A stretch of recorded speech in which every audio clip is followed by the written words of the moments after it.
Hello friends, my name is Marines, and today I'll be talking about the next batch of books that I read. Book number 25 was Magic Bites by Ilona Andrews. This is an adult urban fantasy about a mercenary of sorts who gets paid to clean up magical problems. At the beginning of the story, her guardian is murdered, and this pulls her into a bigger confrontation or fight between two magical communities. I checked a copy of this book out from the library for my Kindle. I have to say that I enjoyed this a lot more than I was expecting to. I thought it was a really easy to read, fun urban fantasy, but one that does rely pretty heavily on kind of the standard tropes of the genre. You can almost anticipate every note that the story is going to hit, but it does so with humor and with a main character who is witty and powerful, but also flawed and relatable. A lot of the world building that I found in this story was intriguing, but it wasn't fully fleshed out, and that is always a thing that can toe the line between, intriguing and annoying. Here I found it that it was more like whetting the appetite, and for that reason I would say that I would read more from this world and from this series. I ended up giving this 3.5 out of 5 stars. Book number 26 was The Illuminations by Andrew O'Hagan. This is adult literary fiction that was longlisted for the Man Booker Prize in 2016. Since I've joined BookTube, I've tried to make it a point to read as many of the long list nominations for the Man Booker Prize as I can.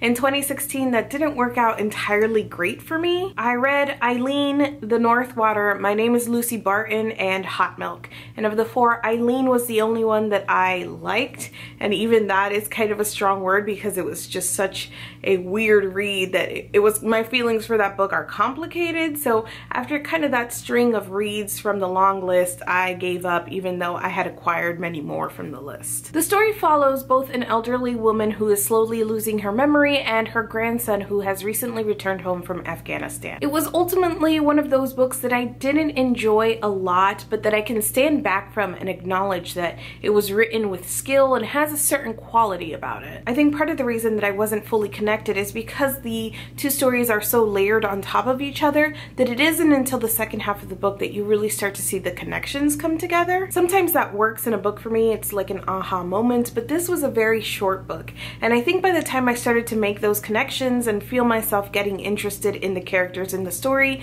it was a little bit too little too late. And what's more, it's been 4 months since I've read it, and I found that the story itself is a little bit unmemorable. I wrote down my notes and my little review after I finished reading it, and that helped me remember the reading experience, but specific plot points and specifics about the characters have really just kind of leaked out of my head. But as I mentioned, it was written with skill, and I feel like if this finds the right person, it could really hit home in the feels, but it wasn't for me, and I ended up giving it 3.5 out of 5 stars. Book number 27 was The Veins of the Ocean by Patricia Engel. I love this book, and it is certainly one of the best things that I've read in 2017. I originally borrowed a copy from the library for my Kindle, but I ended up loving it so much that I bought my own copy, and Book of the Month had it as a pick, so I was able to get this as an edition for $10. So that was great, and so that's why mine is branded with Book of the Month. This is something of a coming of age story. It follows a woman named Reina whose brother is serving a life sentence for throwing a baby off a bridge, a crime that Reina ultimately blames herself for because of reasons that are revealed while you're reading,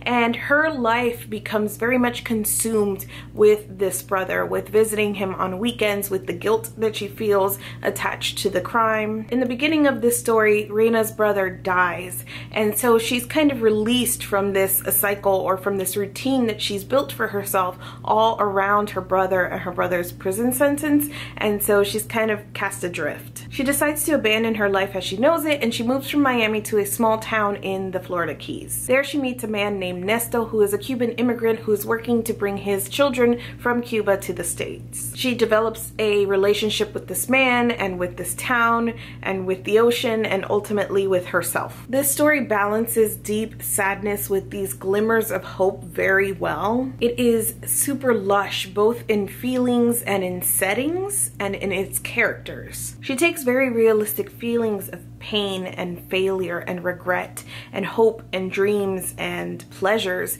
and she elevates them through her writing into something that is just absolutely exquisite and very tangible. In the story, we travel from Miami to the Florida Keys, but also Colombia and Cuba, and she brings all of these settings to life. I'm such a sucker for any books that take place in Florida. It's the same kind of feeling of like seeing yourself in a character, but like seeing somewhere where you've been represented in a book and having it capture the feeling correctly, I think is just so satisfying, and it can be very moving. And that's what I felt about this, the way that she captures the beach and the ocean, and the way that she uses the ocean as an agent for change and for healing. It just really was touching to me, and I enjoyed this book a lot. I have thought about the story plenty of times after I finish it, and I know that it's one that I'm going to want to revisit and explore again, and I gave this 5 out of 5 stars. Book number 28 was The Unbeatable Squirrel Girl, Volume 1 by Ryan North and illustrated by Erica Henderson. I started to hear casting news about Squirrel Girl this year,